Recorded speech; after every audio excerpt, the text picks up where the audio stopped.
Hi friends, இன்னைக்கு வந்து Dubai duty free shop சரக்கு வாங்க வந்திருக்கோம். முன்னாடி ஒரு சரக்கு இருக்கு பாத்தீங்களா, அந்த சரக்கோட விலை வந்து 1,75,000. அவ்வளவு காசுலாம் கொடுத்து எவன்டா வாங்குறான் சரக்கு? அப்புறம் அந்த பெலுகா 3 லிட்டர் சரக்கு வந்து 10,000 ரூபாவாம். இது நம்ம ஊர்ல ஒரு பாட்டிலே 5,000 ரூபாய். இங்க வர ரொம்ப கம்மியா இருக்குல்ல. அதுவும் பாருங்களேன், இந்த சரக்கு வாங்கினா ஒரு சூட்கேஸ் எல்லாம் ஃப்ரீயா கொடுக்குறாங்க. அப்புறம் உங்களுக்கு எல்லாம் ஃபேவரேட்டான ஒரு சரக்கு காட்ட போறேன். டடான்! ஜேடி ஒரு பாட்டில் 2,300 தானே கைஸ். நம்ம ஊர்ல இது ஒரு பாட்டில் 3,500 ரூபா. அப்புறம் சிவா ஸ்ரீகள் ஒரு லிட்டர் 2,500 ரூபா. இது நம்ம ஊர்ல 5,300 ரூபா. பாதி விலை கம்மியா இருக்கு guys இங்க. அப்ப டெவார் ஸ்காட்ச் விஸ்கி ஒரு லிட்டர் இங்க 1,200 ரூபா. நம்ம ஊர்ல இது 3,400 ரூபா. அதுவும் பாருங்களேன், 2 வாங்கினா ஒன்னு ஃப்ரீ வேற இங்க. இந்த புஷ்மில் பிளாக் ரைஸ் இது வெறும் 2,000 ரூபா தான் கைஸ். இது நம்ம ஊர்ல 6,000 ரூபா. 3 மடங்கு விலை கம்மி கைஸ் இங்க. இந்த ஒயிட் மேக்கி 1 லிட்டர் இது 1,000 ரூபாய் தான் கைஸ் இங்க. இது நம்ம ஊர்ல 3,500 ரூபா. அப்புறம் நெப்போலியன் பிராந்தி இது ஒரு 1,000 ரூபாய். நம்ம ஊர்ல இது 1,500 ரூபா.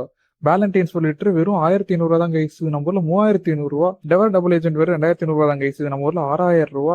துபாயில இருக்கிறவங்க ஃப்ரெண்ட்ஸை டேக் பண்ணி வர்றப்ப சரக்கு வாங்கிட்டு வாடா அப்படின்னு சொல்லிட்டு கமெண்ட்ல போடுங்க. பாய்.